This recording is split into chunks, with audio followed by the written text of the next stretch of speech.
ያሰብኩት በጣም አሰቃቂና አሳሳቢ የሆኑ በዛሬ የምናነሳቸው ብዙ ጉዳዮች አሉ መነሳት ያለባቸው ብዬ ነው ያሰብኩት። ጌታቸው ምንድን ነው ያልከው ቃለ ምልልሱን ካየህ በኋላ እስቲ አጠቃላይ የሆነ ሐሳብህን አንሳና በደንብ አድርገን ወደ ዝርዝር ጉዳዮች እንሄዳለን። በጣም ጥሩ ቴዲ። ባለፈው በዚህ ተገኝቼ ፕሮግራሙን ስናካሄድ የወጣውን አጭር ቪዲዮ መሰረት በማድረግ ሰፋ ያለ ውይይት አድርገን ነበረ። ምክንያቱ ጉዳዩ መሰረታዊም ስለነበረ ነው የዛኔ በደንብ መሰረታዊ የሆኑ ጭብጦች ለማንሳትም የሞከር ነው ብዬ ነው የማምነው። ግን ጀጅመንታል አልነበርንም። ኦፕን ማይንድድ ሙሉ ኢንተርቪው ሲለቀቅ የምናያቸው ሌሎች ነገሮች ካሉ ደግሞ የዛኔ እንመለስበታለን። ምክንያቱ ይሄ ትልቅ ነገር ነው የሚል እምነትም ስለነበረ ማለት ነው። ትላንት ውይይቱን አየሁት። አንደኛ የመህዲ ሐሰንን የጋዜጠኝነት ሙያን ብቻ ሳይሆን የመዘጋጀትን አቅም ያሳየበት፣ ለእያንዳንዱ የሚያነሳቸው ጥያቄዎች ጌታቸው ረዳ ምን ሊል እንደሚችል ቀድሞ ላይ ያወቀ እስከሚመስል ድረስ ማለት ነው። የጌታቸው ረዳ ባለፉት 5 ዓመታት ትራጀክተሪ ብቻ ሳይሆን ከዛ በፊትም መህዲ እንደሚያውቀው ያው እዛ ያስታወሰበት ነው። 2016 ይመስለኛል አልጀዚራ ኢንተርቪው አድርጎ ነበር አቶ ጌታቸው ረዳ። ያንን ለምን እንዳነሳው ያው በኋላ አብራራዋለሁ። ከዛ በኋላ ደግሞ የኢንተርቪው ይዘት ራሱ አንተ እንዳልከው 3 ኤክስፐርቶች ነበሩት። ሐሳቦቹ በ2-3 አምዶች የተከፈሉ ናቸው።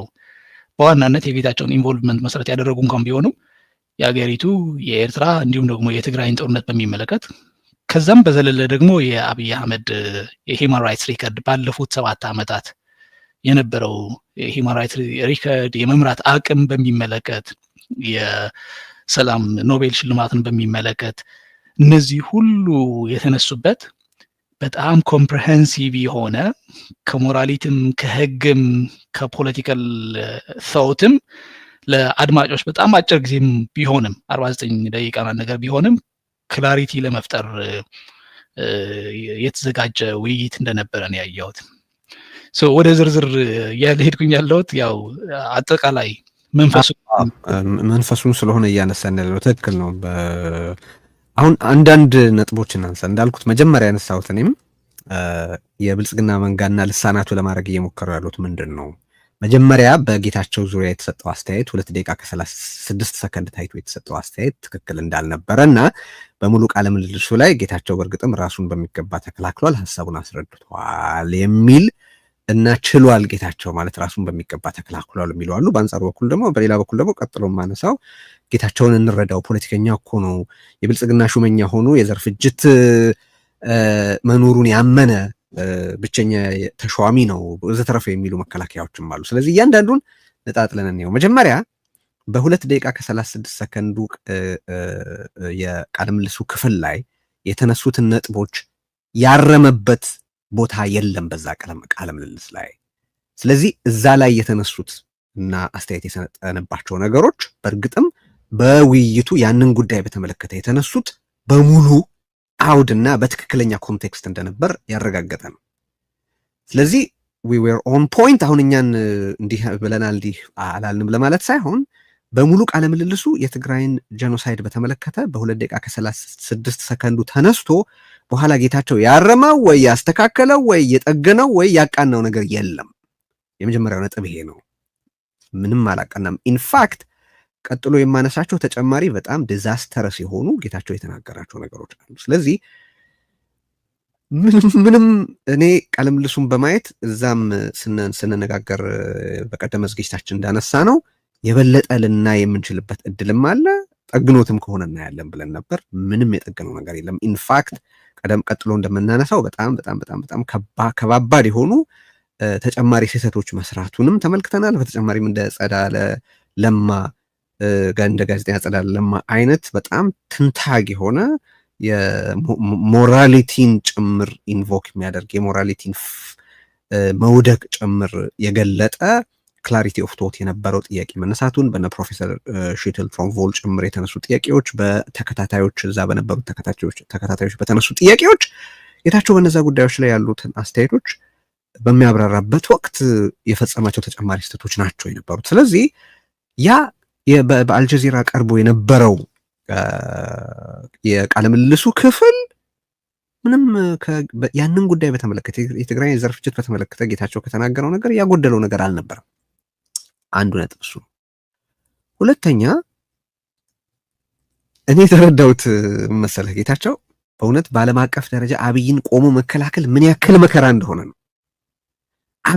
የአብይ ሹመኛ መሆን ምን ያህል ውርደት እንደሆነ የታየበት ቃለ ምልልስ።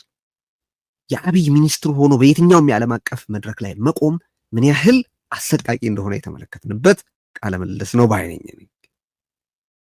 አሚን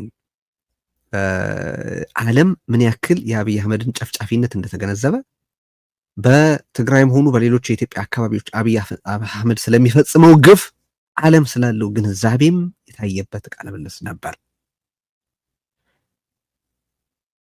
አብይ አህመድ ከየትኛውም ቦታ እንደፈለገ ጥሩ ንባብ ጥሩ ቋንቋ የሚችል ሰው ቢያመጣ አብይ አህመድን ማቆንጀት እንደማይቻል ኮርስ በኋላ እንደምናነሳው በአንዳንድ ጉዳዮች ላይ ጌታቸውም አብይ አህመድ ከእግዚአብሔር የተመረጠ ነው ብዬ አላምንም ያለበት አለ።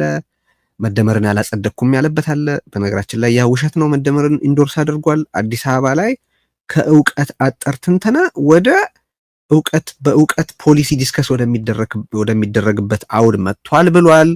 ለማድረግ እየተሞከሩ ከመደመር ኮት አንኮት መደመር ተወልደው በኢትዮጵያ ውስጥ ለመስራት እየተሞከሩ ያሉ ነገሮች ወደ አገር አቀፍ ደረጃ ቢሰራጩ አገር ትራንስፎርም ያደርጋሉ ብሎ ተናግሯል ጌታቸው። ስለዚህ መደመር ኮት አንኮት እና የአብይ አህመድን ፖሊሲ ኢንዶርስ አድርጓል ጌታቸው። አዲስ አበባ በነበረው የመጽሐፍ ምርቃት ተብዬው ስነ ስርዓትም ላይ እኔ ማለት በቆሸሸ ቤት ውስጥ ከምሞት በጸዳ ቤት ውስጥ በሞት ምን አለበት አይነት በእርግጥ አንዳንዶች ድራፍት የጀመርንባቸው ቦታዎች ሲፈርሱ ስናይ ቅር ሊለን ይችላል ብሎ በዚህ አውዳሚ የአብይ አህመድ የማፍረስ ሂደት ላይ የሚቀርቡ ትችቶችን ሁሉ ሪዲኪዩል አድርጓል። አብይ አህመድ ግለ ታሪኩን መጽሐፉ ጥሩ ነው ብሎ የአብይ አህመድ ወኪል ሆኖ ሁሉ ከነ ጀዋር ጋር ተበሻሽቋል ጌታቸው። ሰው ኢንዶርስ ማድረግ ብቻ ነው እንዴ? አመ ጉድ ሰርቫንት የሚል አቤቱታ ነው ሲያቀርብ የነበረው። ግን መዲ ሐሰን አልለቀቀውም። ኖብል ዶኪመንት ነው ብለሃል እኮ ብሎ ጠይቆታል። አሚን በአማርኛ ወይ በትግርኛ አንድን ነገር ተናገርከው ማለት ዓለም አይሰማኝም ማለት እንዳይደለ ታይቷል። ግን ከሁሉ በላይ ቀደም እንደጠቀስኩት አብይ አህመድን በፍጹም በየትኛውም የዓለም አቀፍ መድረክ መከላከል እንደማይቻል የታየበት መድረክ ነበር ብዬ አምናለሁ። በዚህም በእውነት ተስፋ አድርጌያለሁ። ምክንያቱም አብይ አህመድ ከዚህ በኋላ ከኢትዮጵያ ማለት ለፍርድ ይቅረብ ቢባል ኢትዮጵያ ውስጥም ሆነ ከኢትዮጵያ ውጪ ለፍርድ ለማቅረብ የሚያስችል ፍጅት መፈጸሙን ዓለም እና በዓለም አቀፍ ደረጃ ተነባቢ ወይም ተመልካች ያላቸው መገናኛ ብዙሃን ውስጥ የሚሰሩ ባለሙያዎች እንደተገነዘቡ ያሳየ ነበረ ብዬ አምናለሁ። ግን እንደው አንዲት ነጥብ ብቻ ላንሳ ጌታቸው ወደ አንተ ከማሻገር በፊት በተጨማሪ ያየነው ምንድነው ነው ዛሬ አንዱ የምናነሳው ነገር ግን በቀደም ካነሳናቸው ነጥቦች ጋር የሚተሳሰሩ ነገሮችንም እንመለከታለን። በተጨማሪ ከተገነዘብናቸው ነገሮች አንድ ብቻ ልጥቀስ። ጌታቸው ሲጀምር ምን ይላል? ከፕሪቶሪያ ስምምነት ለመጀመሪያው ጥያቄ ሲመልስ ከፕሪቶሪያ ስምምነት በኋላ ሲንስ ዊ ሰብሚትድ አውርሰልቭስ ቱ ዘ ኮንስቲቱሽን የምትል ሀረግ ይጠቀማል። በእኔ አስተያየት ይሄ በጠቅላላ አብይ አህመድ ጦርነቱን አስመልክቶ የሚያራምዳቸውን የትርክት ማዕቀፎች አብሶሉትሊ የተቀበለና ኢንዶርስ ያደረገ ነው። ምክንያቱም በትግራይ በኩል ይባል የነበረው ምንድን ነው? በፕሪቶሪያ ስምምነት ምክንያት ህገ መንግስቱ ወደ ቦታው ተመለሰ፣ ትግሉም ጦርነቱም የመቀስቀሱ ምክንያት አብይ አህመድ ህገ መንግስቱን በመጣሱ ነው የሚል ሲሆን አብይ ይል የነበረው ነገር ደግሞ ምንድን ነው? ህገ መንግስታዊ ስርዓት ለመዳንና ኢትዮጵያን ለማፍረስ ነው ይሰሩ የነበሩት። ፌዴሬሽኑን ለማፍረስ ነበር የሚዋጉት። እኔ ደግሞ የምዋጋው ህግ ለማስከበር ነው ይል ነበር። ከፕሪቶሪያ ስምምነት በኋላ ሰብሚት አድርገናል ለኮንስቲቱሽኑ የሚል ትርክት ማንሳት የአብይ አህመድን የህግ ማስከበር ዘመቻ ከነግሳንግሱ መቀበል ነው። ኢት ማተርስ። ምክንያቱም ያ በተጠያቂነት ላይ የሚያስከትለው ነገር አለ። ጦርነት በመካሄዱ ሂደት ላይ፣ ጦርነቱ በተካሄደበት ምክንያት ላይ በፖለቲካ ኢሊቱ በኩል ህገ መንግስቱ ተጥሷል፣ አብይ አለስልጣኑ ነው ስልጣኑን ለማራዘም እየሞከረ ያለው ተብሎ ምርጫ የተካሄደበት ምን የተባለበት ምክንያት ነበረ። እኔ በእውነቱ ለመናገር በእኔ አስተያየት ትግራይ ውስጥ የተካሄደው ምርጫ ባይደረግ ነበር የምመርጠው። በወቅቱም ተናግሬያለሁ። መደረግ ምን ፋይዳ አለው? ለአብይ አህመድ ይደረግ ስላላለ ሳይሆን ይሄ ምርጫ በኢትዮጵያ ውስጥ ሰፋ ያለ ፖለቲካል ላንድስኬፕ ይፈጥራል ወይ? የተቃዋሚ ፓርቲዎች የበለጠ እንዲሳተፉ ያደርጋል ወይ? በመንግስቱ ውስጥ አማራጭ ድምፆች እንዲኖሩ ያደርጋል ወይ? ለትግራይ ህዝብ የዲሞክራሲ ጭላንጭል ይሰጠዋል ወይ? የሚሉትን ጥያቄዎች አንስቼ አይሰጠውም ስለነበር መልሴ ዘን ታዲያ ይህን ምርጫ ማካሄድ ምን ፋይዳ አለው የሚል ነበረ። ግን በወቅቱ ምርጫ የተካሄደበት ማዕቀፍ አብይ አህመድ ህገ መንግስቱን እየጣሰ ነው። ህገ መንግስቱን ለመከላከል በህገ መንግስቱ መሰረት የምርጫ ቦርድ ምርጫ እንዲያስፈጽም የተሰጠው ስልጣን ኖሮ ቢሆን እንኳን ምርጫ የማድረግ መብትን የሚሰጠው የምርጫ ቦርድ ስላይደለ ምርጫ የማካሄድ በህገ መንግስቱ መሰረት መብታችን ነው ተብሎ የተደረገ ነበረ። የአብይን የህግ ማስከበር ኖሽን ጌታቸው ኢንዶርስ አድርጓል ነው በዚህ ቃለ ምልልስ። ይሄ ደግሞ ከትግራይ አኳያ በተለይ ሲታይ በጣም በጣም አሰቃቂ ነገር ነው ባይነኝ። አንድ ሁለተኛ፣ ከዛስ በኋላ ከፕሪቶሪያ ስምምነት በኋላ ትግራይ የህገ መንግስቱ ስርዓት አካል ተደርጋለች ወይ የሚለውን ጥያቄ መነሳት አለበት። በፕሪቶሪያ ስምምነት ትግራይ ብቻ አይደለችም ወደ ፌዴሬሽኑ የመመለስ ፕሮሰስ የጀመረችው። በትግራይ አንጻር አብይ አህመድም ወደ ህገ መንግስቱ እንዲመለስ የሚያስችል ፕሮሰስ ተደርጎ ነው መታየት ያለበት።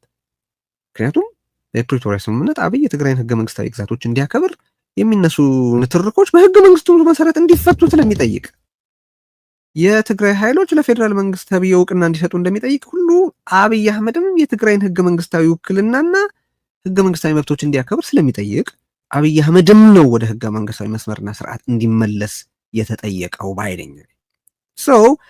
ይሄ ራሳችንን ለህገ መንግስቱ አስገዛን የሚል አብይ አህመድ ህገ መንግስቱን ሲያከብር ቆይቶ እኛ ህገ መንግስቱን እየናደን ቆይተን በፕሪቶሪያ ስምምነት ምክንያት ለህገ መንግስቱ ራሳችንን ሰብሚት አረግን የሚል በጣም መጥፎ ትርክት ያመጣል ነው። አንድ መነሳት ያለበት ነገር ይሄ ነው። ይሄንን ያወቅነው በቃለ ምልልሱ ነው። ግን በቀደም ያነሳ ነው ይሄ አብይ አህመድ ጄኖሳይዱን መፈጸሙን እርግጠኛ ለማለት እኔ ትክክለኛ ሰው አይደለሁም፣ የህግ ሰው ስለሆንኩኝ ይሄን ለማለት አልችልም ያለበትን ነገር በተመለከተ ተነጋግረናል። እሱንም አነሳዋለሁ። ግን ጌታቸው ወደ አንተ ላሻግረው። አንተ የምታነሳቸውን ነጥቦች አንሳና እመለሳለሁ። በጣም አመሰግናለሁ ቴዲ። አሁን እነዚህ ያነሳቸው ነጥቦች እንዳሉ መሰረታዊ ናቸው። የኢንተርቪው ጭብጥ የሚያቋቁሙልን ናቸው ብዬ አምናለሁ። ግን ከዛም በዘለለ ማየት የምፈልገው እኔ አቶ ጌታቸው ረዳን በሚመለከት የተለያዩ አስተያየቶች እየተሰጡ ናቸው። አንተ እንዳልከው ከብልጽግና በኩል በተለይ እዚህ ዩናይትድ ስቴትስ ከትመው የብልጽግና መሪ የፕሮፓጋንዳ ሀሳቦችን ለማህበረሰቡ ለማሰራጨት ከሚሞክሩ አንዳንድ ሚዲያዎች በአጋጣሚ ሆኖ ሞኒተር የማድረግ እድል ገጥሞኝ ነበርና ከትግራይም ሆነ ሌሎች አካላት ጌታቸው ረዳን እየተቃወሙት ያሉት ከትግራይ የወጡ ፖለቲከኞች ወይም ደግሞ ሰዎች ከፌዴራል መንግስት ጋር መስራታቸውን ስለማይፈልጉ ነው። ያንን በኢንተርናሽናል ኮሚኒቲው የራሱ የሆነ ችግር ስለሚፈጥርባቸው ጌታቸው ረዳ ከአብይ አህመድ ጋር እንዲሰራ አይፈልጉም የሚል ማለት በጣም የፍልስፍናው የቂል ነው። ግን በተንሰላሰለ በተስተካከለ አማርኛ ሲነገር እውነት ሊመስል የሚችል የሞኞች ፍልስፍና ልለው የሚችል አይነት ነገር ሲያሰራጩ የሰማቸው ነበርና እሱን መጀመሪያ መምታት ያስፈልጋል። በዋናነት የአቶ ጌታቸው ረዳ ከአብይ አህመድ ጋር አብሮ የመስራት ሀሳብ ከትግራይ ፖለቲካል ኤጀንሲ ጋር ተያይዞ መነሳትም የለበትም። የትግራይ ፖለቲካል ኤጀንሲ ሚኒንግፉል በሆነ መንገድ የፕሪቶሪያ ውል አግሪመንት በሚፈቅደው መሰረት ሚኒንግፉል ፖለቲካል ዲያሎግ ከተደረገ በኋላ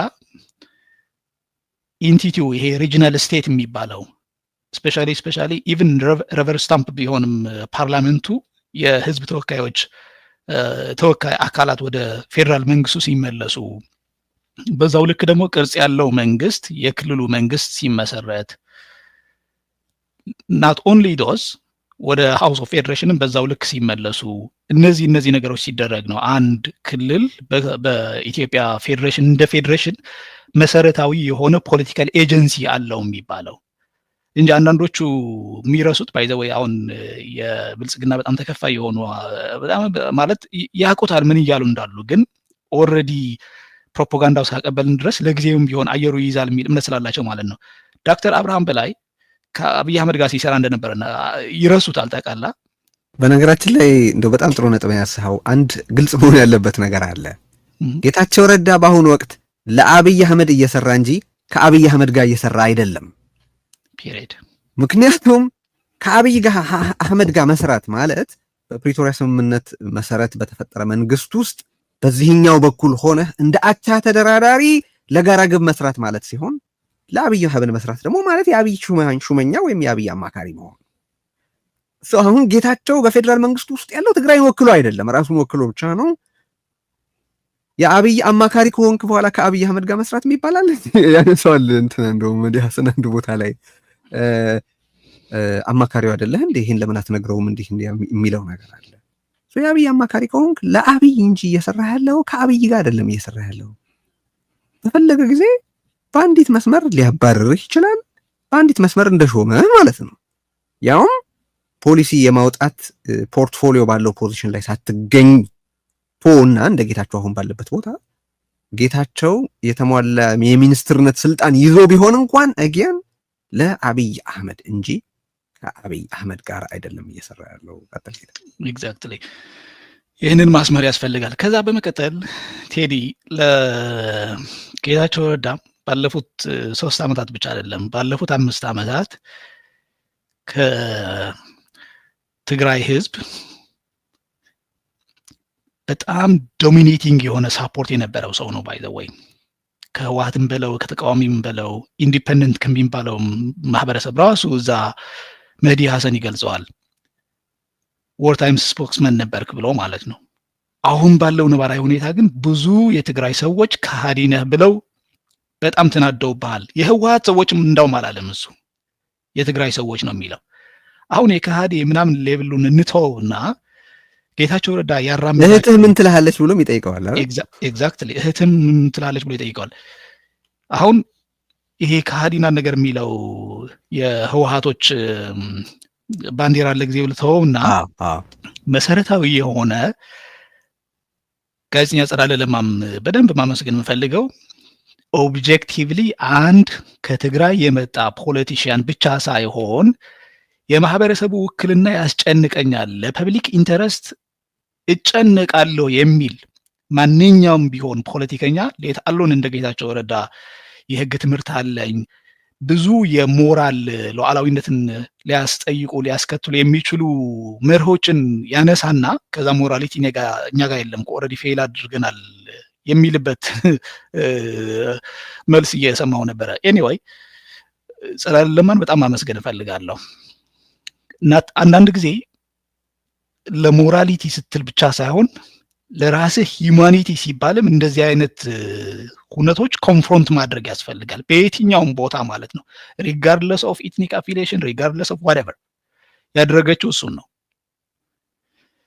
የአንድ የጌታቸው ረዳ አሳሰብ ግን ሊገባኝ የማይችል እስካሁን ነው የምልህ ቴዲ፣ ሊገባኝ የማይችል ኢሉዥን ኦፍ ኢንፍሉዌንስ ከአብይ አህመድ ጋር ቀርቦ እየሰራ ስለሆነ የአብይ አህመድ አማካሪ ስለሆነ የፓወር ፕሮክሲሚቲ ስላለኝ ከአብይ አህመድ ጋር በቅርቡ እየሰራው ስለሆነ የትግራይ ህዝብ ሊመጣበት ከሚችል መዓት የማዳን ኢንቪዚብል የሆነ ፓወር አለኝ ነው የሚለው። እንዲህ ከየት ነው የሚያመጣው? እሱ ነው ግራ የሚገባኝ። ከድሮ ጀምሮ እስካሁን ያሉት የፖለቲካል ሳይንስ ምሁራን እንደሚነግሩን ኢንክሉዲንግ ማኪያቬሊ፣ ሃና አረንት፣ ኢቨን ቻርልስ ቲሊ ዋትኤቨር ብዙ ሌሎችን መጥቀስ የምንችላቸውን ፖለቲካል ኢንፍሉዌንስ ዊዛውት ኤኒ ኮኦርሲቭ ስትራክቸር ኢንስቲቱሽንስ ኮንስቲቱንሲ አንተን የሚደግፉ አካላት ራስህን ብቻ ይዘህ ከሰዎች ጋር ተደራድረህ የምታሸንፈው አይነት ነገር አይደለም። ይሄ ለጌታቸው ረዳ መግለጽ የሚያስፈልግ አይመስለኝም። ናት ኦንሊ ሂዝ ኤ ሎየር በት ኦልሶ ደግሞ በፖለቲካል ፓወር ለረጅም ጊዜ የቆየ ሰው ነው። መሪም የሆነ ሰው ነው። በዛ ልክ ብዙዎች ሺዎች የትግራይ ወጣቶችም እየመራ የነበረ ሰው ነው። ፖለቲካል ኤጀንሲን ከአብይ አህመድ ጋር በመቅረብ ብቻ ጆሮው ላይ ሹክ እያልኩት ከትግራይ ወደ ትግራይ የሚሄድን መዓት የማስቀረት አቅም ኃይል አለኝ የሚለውን ብዥታ ከየት ነው ያመጣው? ይሄ ኮንፊውዥን ራሱን እንደተለየ የትግራይ አዳኝ አድርጎ የመቁጠር ኃይል ከየት ነው ያመጣው የሚል መልስ ያስፈልገዋል። አይ ቲንክ መልስ ቢመልሰው ማለት እድል ሲያገኝ ቢመልስ ደስ ይለኛል።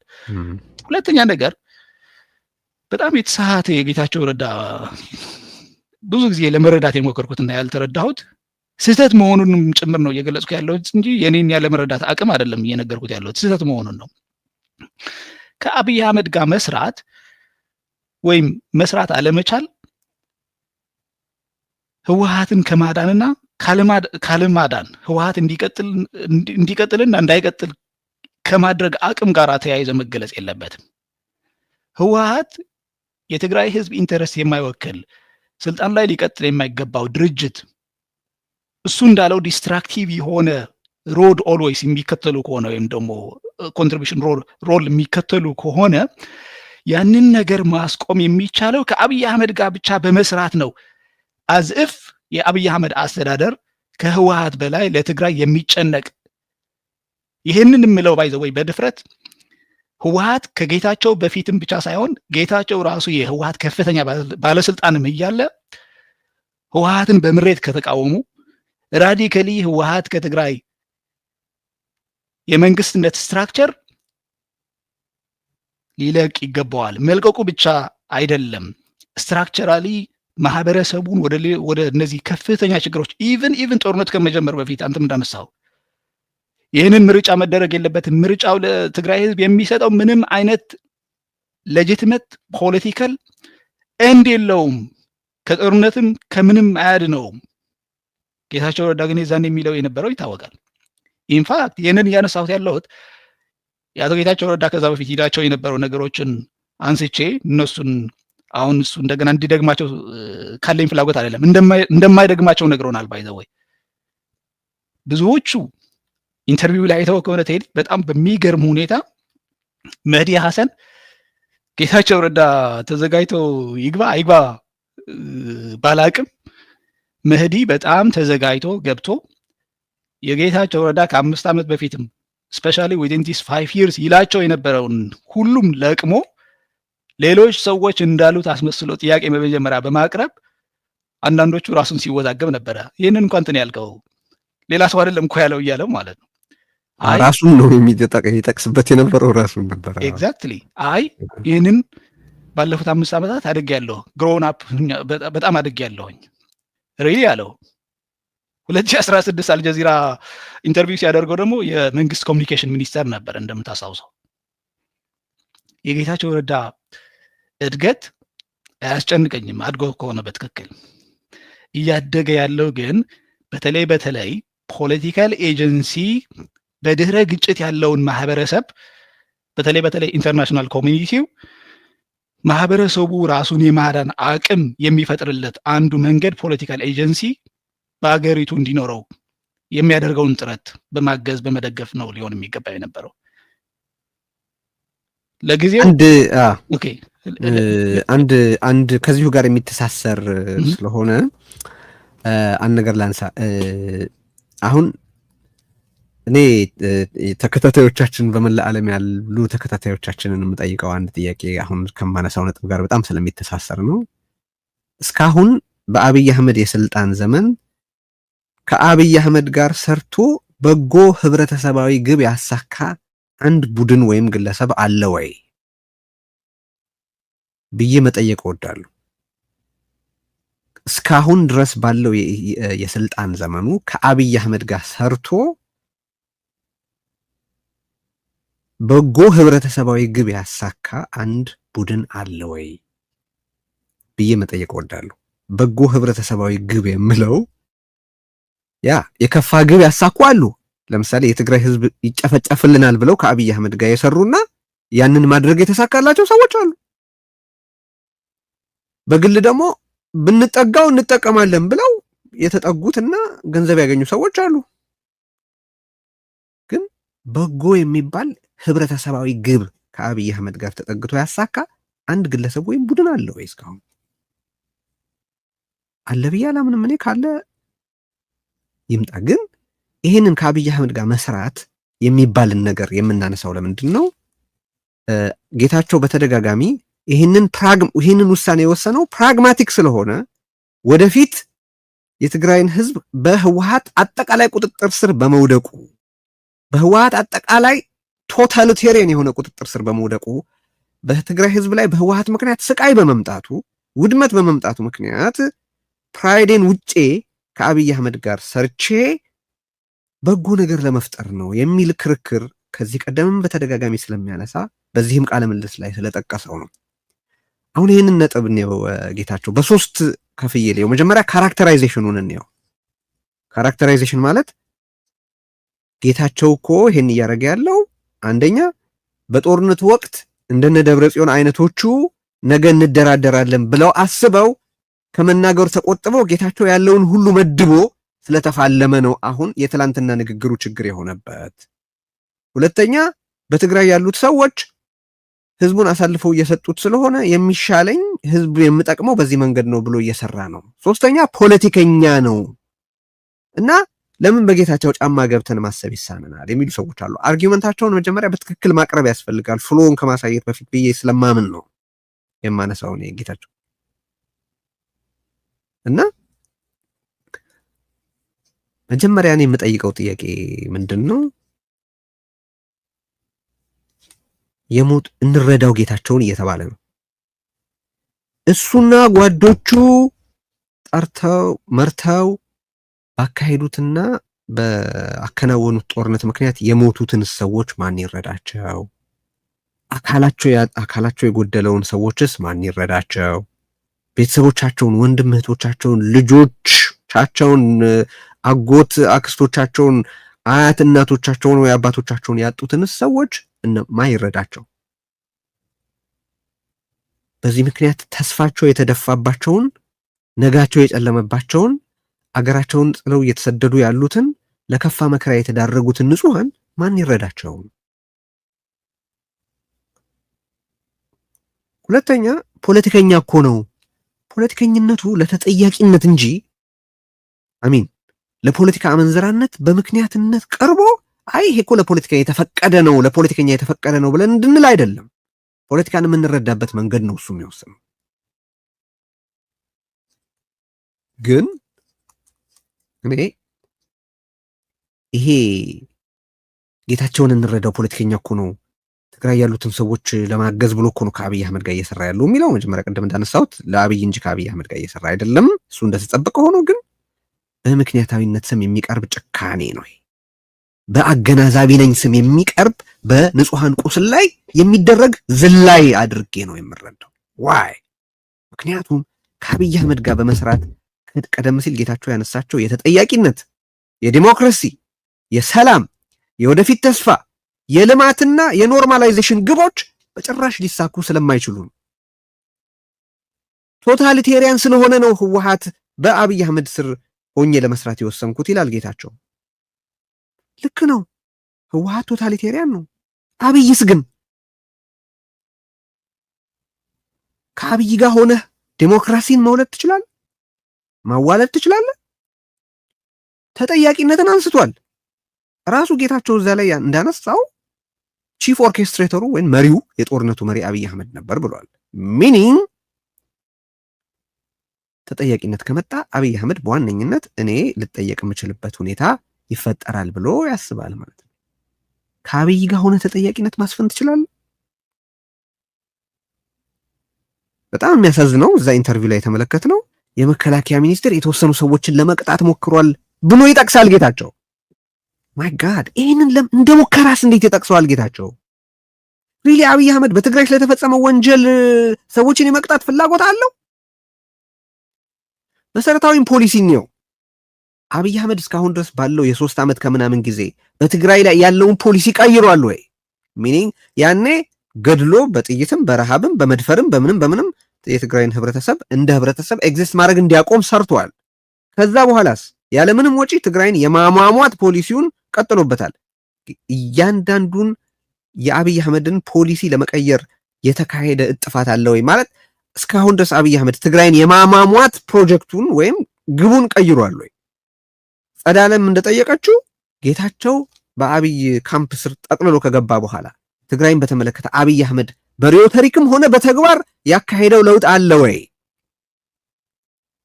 ከጌታቸው በፊት እንፈጃችኋለን ይል ነበር።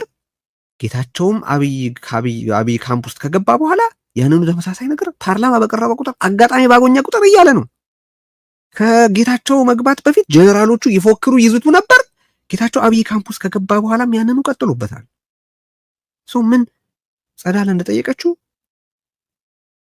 what have you achieved so far የሚል ጥያቄ ነው አይደል? ምን አቺቭ አድርጓል ጌታ? አቺቭ ሊያደርግም እኮ አይችልም። እኔ ፕሪቴንሽኑን ያቁም።